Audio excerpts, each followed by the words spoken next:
synopsis très détaillé. C'est très intriguant. C'est ce qui fait que j'ai voulu lire l'histoire. Donc, je vais lire le synopsis et parler de l'auteur et son livre.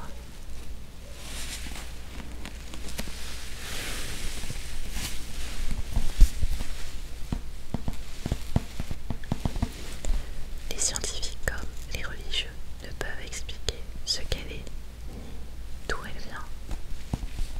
Elle va transformer pour toujours le quotidien du monde entier, en particulier l'existence d'une mère et de sa vie, tout en posant la question qui nous obsède tous. Nos vies ont-elles un sens? Un roman au suspense saisissant, hommage lumineux à Barjavel et à la littérature, qui divertit et interroge. Maxime Chatham comme vous ne l'avez jamais lu. C'est un livre qui fait environ 500 pages, donc c'est déjà un bon roman broché. Je l'ai fini hier et j'ai lu les toutes dernières pages de fin que l'auteur a laissé juste avant de tourner ma vidéo pour avoir vraiment l'histoire imprégnée et en parler. Alors, comme j'expliquais, la couverture, Lux et l'arrière de couverture m'ont vraiment intrigué à lire ce roman, sachant que j'aime bien Maxime Chatham en général. Disons que ces livres se lisent bien. Ce roman est d'ailleurs bien écrit. Donc il est bien écrit et je voulais terminer de le lire avant d'en parler sur ma chaîne. Et j'ai trouvé la lecture en général assez lisse. Je n'ai pas vraiment été happée par la lecture, bousculée dans le sens. Il se passe des choses intrigantes avec les personnages ou autres. Je n'ai pas retrouvé ça dans le roman. J'ai eu du mal à interpréter ce que l'auteur veut raconter dans l'histoire. Disons que j'en ai compris des grands points. L'auteur nous emmène dans un univers de questionnement sur notre monde actuel sous format de roman, sur le questionnement climatique, écologique et social. Alors pour expliquer l'histoire sans trop dévoiler, l'auteur nous explique dans son monde qu'il y a des tempêtes assez agressives, très fortes, qui bousculent le quotidien des habitants. Donc l'histoire commence comme ça, avec une tempête qui va frapper l'endroit où vivent les héros que nous découvrons au fur et à mesure, dont Zoé et sa fille Romy. Zoé, c'est une mère de famille de 43 ans qui est célibataire et qui adore écrire. Ses livres marchent très bien, mais elle est tout de même en proie au doute quant au fait d'écrire un autre roman. Et quant à sa fille Romy, elle a une vingtaine d'années. Elle a lancé une chaîne de contenu urbex. Donc, urbex, c'est aller dans des lieux qui sont pas censés être visités, qui sont abandonnés de manière risquée. Et à la fois, on apprend que Romy était avant un garçon. Donc, je n'en dis pas plus pour éviter de trop raconter si vous ne connaissez pas l'histoire ou que vous voulez la lire. Donc, l'auteur a inclus dans son histoire des faits actuels dont on parle souvent dans la société. J'attendais tellement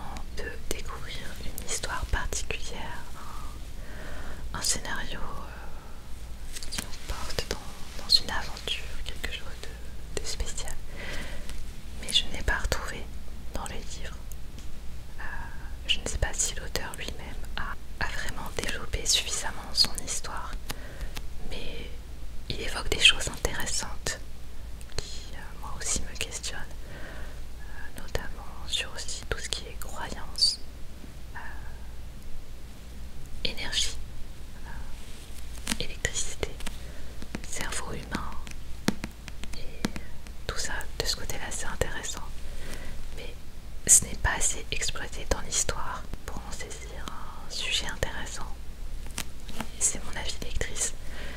Et j'ai lu quelques avis qui allaient aussi dans mon sens. Donc, cette sphère apparaît dans l'Atlantique un jour hasardeusement. Et donc, forcément, le monde entier va être au courant. Et les gouvernements à travers le monde vont en faire un sujet d'étude. Donc, ils vont contacter des citoyens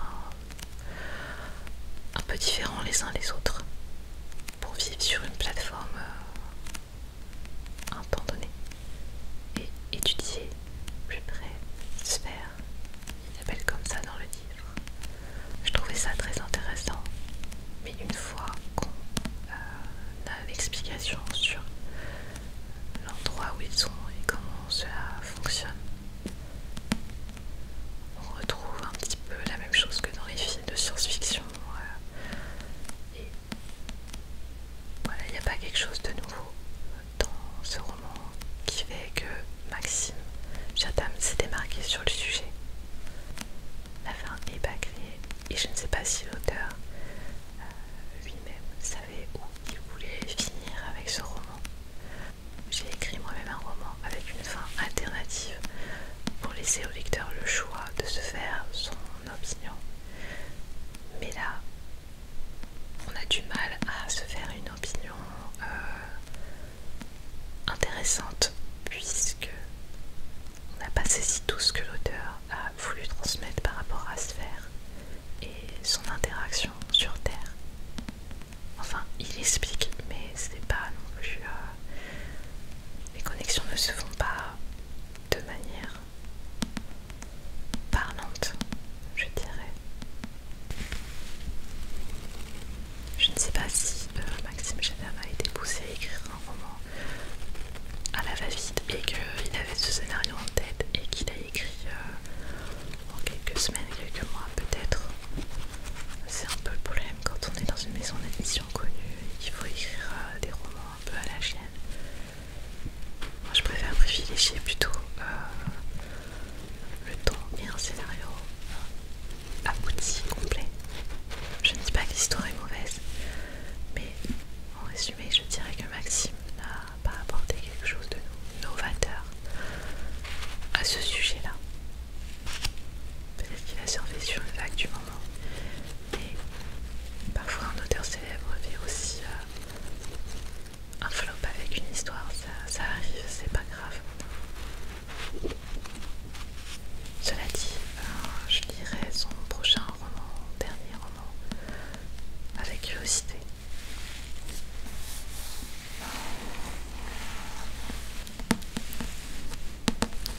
Alors, je vais commencer la lecture d'une dizaine de pages de Lux. Les pages sont assez longues, donc ça fait une petite lecture d'au moins 20 minutes.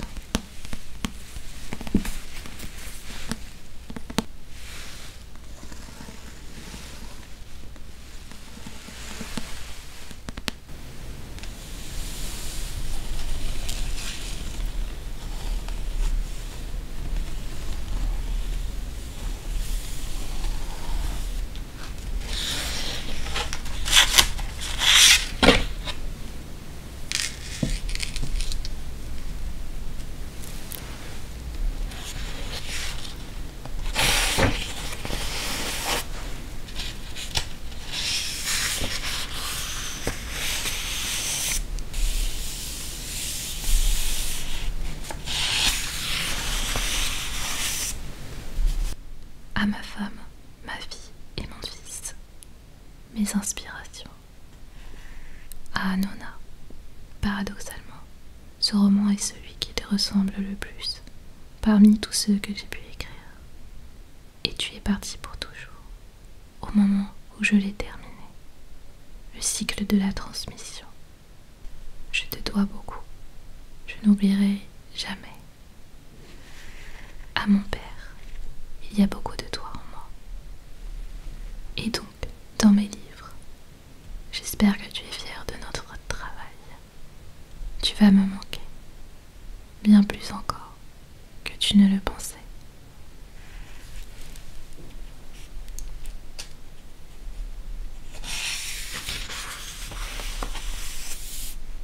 L'arme solaire n'a pas détruit toute la vie terrestre, puisque nous sommes là. Il y a eu des survivants, des végétaux, des animaux et des hommes. Sans doute très peu, mais c'était suffisant pour que tout recommence. Les maisons, les fabriques, les moteurs, l'énergie en bouteille, tout le Saint-Frusquin dont il vivait avait été fracassé, anéanti. Les rescapés sont tombés le cul par terre. Tout nus, ils étaient combien? Peut-être quelques douzaines, dispersés dans les 5 continents, plus nus que des vers, parce qu'ils ne savaient plus rien faire. Ils sont repartis d'au-dessous du barreau, le plus bas de l'échelle, et ils ont refait toute la grimpette. Ils sont retombés en route. Ils ont remonté encore, et retombé, et obstinés et têtus, le nez en l'air. Ils recommençaient toujours à grimper, et j'irai jusqu'en haut, et plus haut encore, dans les étoiles. Et voilà, ils sont là, ils sont nous, ils ont repeuplé le monde. Et ils sont aussi cons qu'avant, et prêts à faire de nouveau sauter la baraque. C'est pas beau ça, c'est l'homme. René Barjavel, La nuit des temps. J'ai aimé une vie que je n'ai pas très bien comprise. Ce que je devinais se cachait derrière toute chose. Il me semblait qu'avec un effort, j'allais comprendre, j'allais le connaître, enfin, et l'emporter. Antoine de Saint-Exupéry, Courrier Sud. Espoir, non masculin, le fait d'espérer, d'attendre.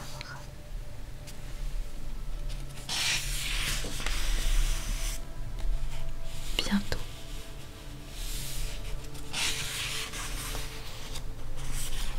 Prologue.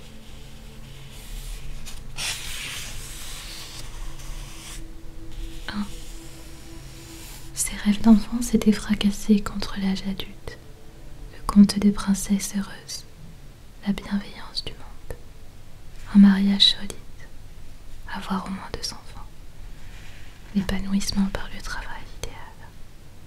Tout ça s'était progressivement brisé à l'épreuve de la réalité.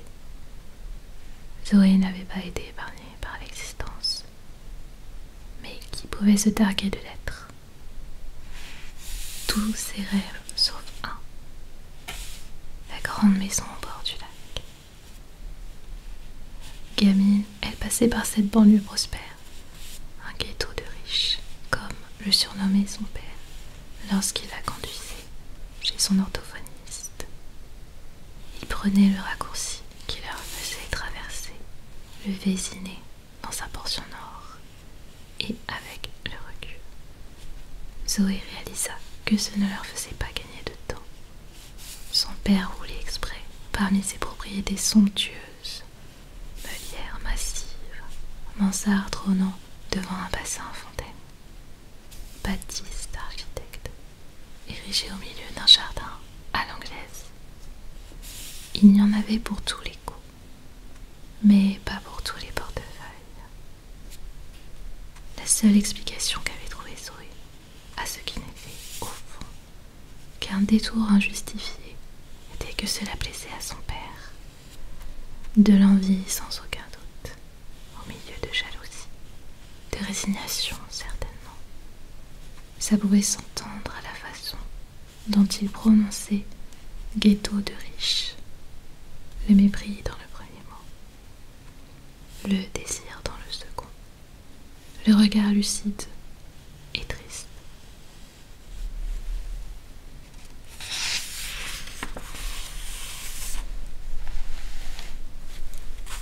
Et il y avait cette maison au bord d'un lac.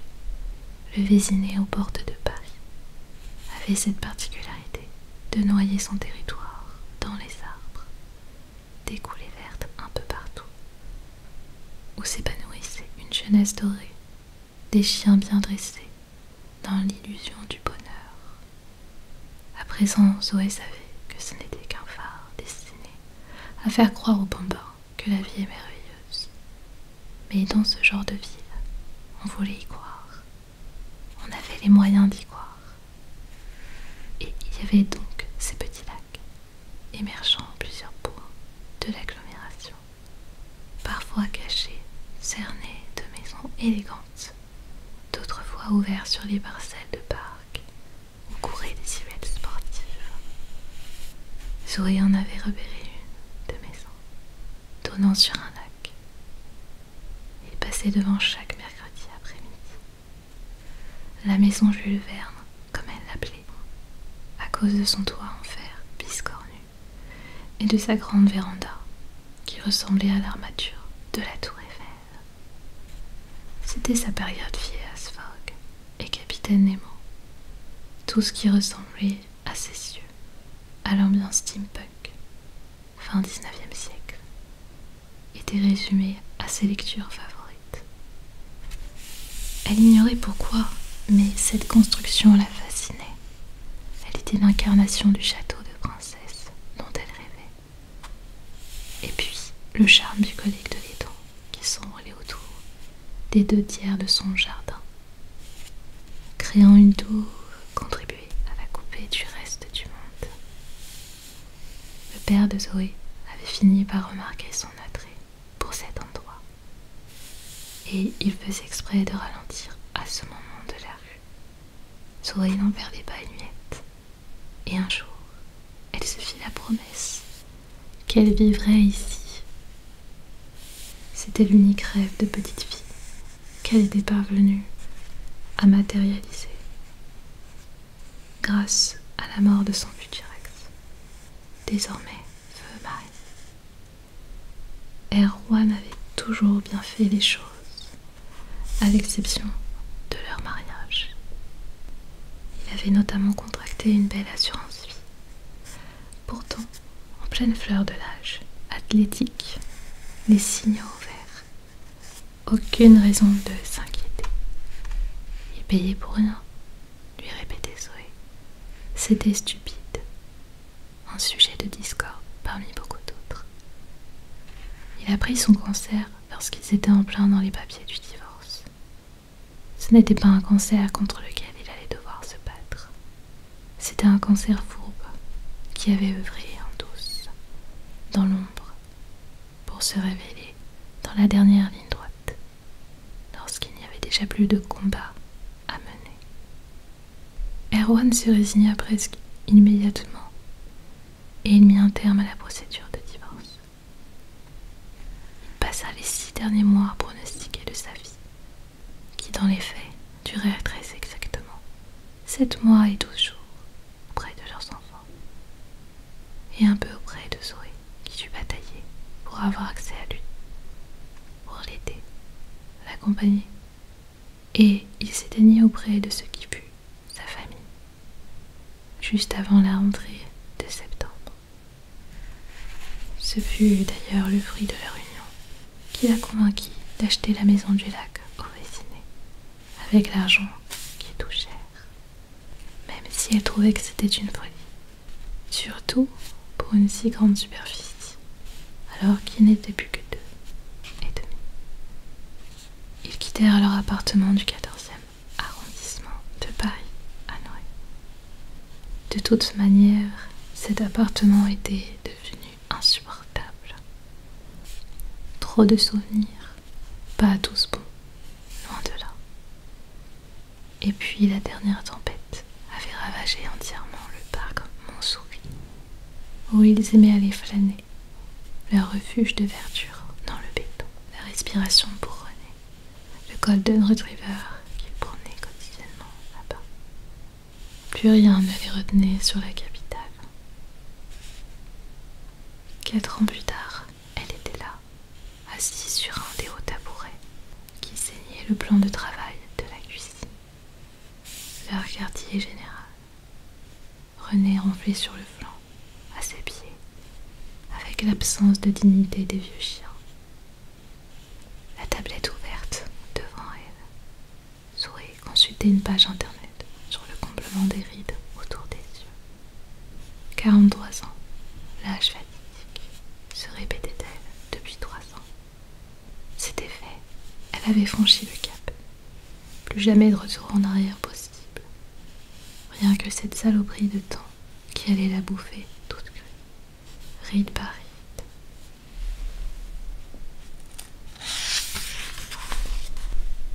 Avec la complicité de cette satanée attraction qui ne manquerait pas de tirer vers le bas le moindre fragment de peau. D'abord un relâchement imperceptible, puis une mollesse visible, avant l'affaissement consternant. Zoé guettait le bas de son visage et s'interrogeait. Est-ce que ça allait surgir juste sous le menton ou par le bas des joues? Le dessus du bras aussi était un sujet à complication. Et les seins? Toute cette angoisse à cause d'une phrase de son connard de gynéco lors d'un examen de contrôle. Et comme contraception, vous voulez repartir sur quoi? J'avoue que je n'y ai pas trop réfléchi. En ce moment, c'est pas vraiment... Ah oui, c'est sûr qu'à votre âge, il y a peu de risques. Mais c'est mieux de prévenir. Et puis pour les hormones, comme ça on sait où on va. On aura une base pour gérer la ménopause. Elle avait eu envie de lui enfoncer son spéculum bien profondément dans la gorge, ce jour-là. Non sans avoir au préalable, bien sûr, précisé comme il se doit. Attention, ça va faire froid. Non mais quel abruti. Sauf que depuis, forcément, ça lui était rentré dans le crâne. Date de péremption, effondrement par l'intérieur et par l'extérieur. Lorsqu'elle y songeait, Zoé se raidissait. Vieillir était d'une violence sans nom. On se décompose vivant. Pourtant, elle n'avait pas à se plaindre. Elle était plutôt une belle femme, même si ça ne lui avait pas servi à grand-chose ces dernières années. C'était cruellement ironique. Elle ne profitait même pas du peu de temps et de fraîcheur qui lui restait. Plus rien depuis la mort d'Erwan. Et même avant cela, ils n'avaient plus partagé un seul moment de séduction, et encore moins leur corps, pendant presque 2 ans. Zoé ne savait même plus si elle saurait toujours faire avec un homme. Elle se disait qu'elle ne ressentirait plus rien, que tout s'était engourdi, ou bien ça serait le raz-de-marée, un torrent presque douloureux de plaisir. Rien que d'y penser lui retournait le vide.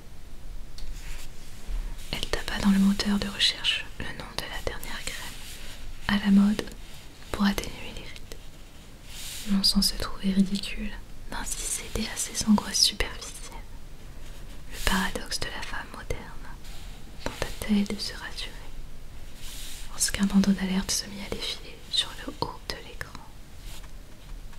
Il s'était devenu une norme depuis plusieurs années. Les gens passaient leur temps sur Internet. Alors le gouvernement avait décidé d'imposer ce moyen le plus efficace pour prévenir ses citoyens en cas d'alerte. Le portable de Zoé vibra en même temps. Le SMS d'urgence. Ce n'était pas une fausse alerte. Le bandeau était clair. Alerte, grade 4. Rejoignez sans délai l'abri le plus proche. Grade 4, relut-elle. Merde, c'était grave. Pourtant, elle n'avait pas souvenir que les médias ou les autorités en aient parlé la veille. Grade 4, ça ne pouvait pas s'improviser. Il y avait des signes. Zoé releva le nez de sa tablette et avisa le jardin à travers la véranda. Les herbes vibraient dans le vent et les buissons se courbaient. Oui, ça avait commencé. Même l'eau de l'étang dessinait des plis rapides sous la pression des rafales.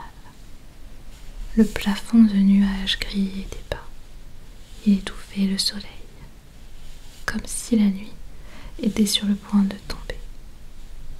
Combien de temps venait-elle de passer, absorbée par son écran, pour ne même pas voir le changement de météo? Ce truc la transformait en zombie. Ses petites obsessions personnelles et autocentrées la faisaient passer à côté du monde. La maison avait été mise aux normes. Ça leur avait coûté ce que Zoé avait de côté. Mais pour l'heure, elle n'avait pas eu à le regretter. Elle était en sécurité. Zoé avisa sa montre. 16h07. Son ventre se creusa d'un coup. Ce n'était plus son physique, cette fois, mais la chair de sa chair, son unique enfant, qui devait être quelque part dehors, sur le trajet du retour. Mon Dieu, dit-elle. C'est la fin de ma lecture.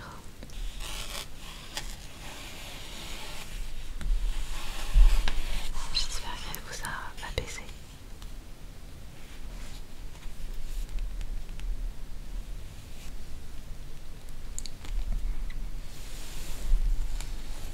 Et que l'histoire vous a intrigué.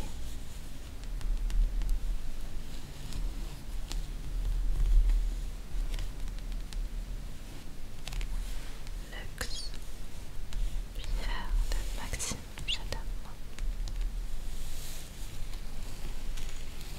Je vous souhaite une belle fin de nuit ou de journée.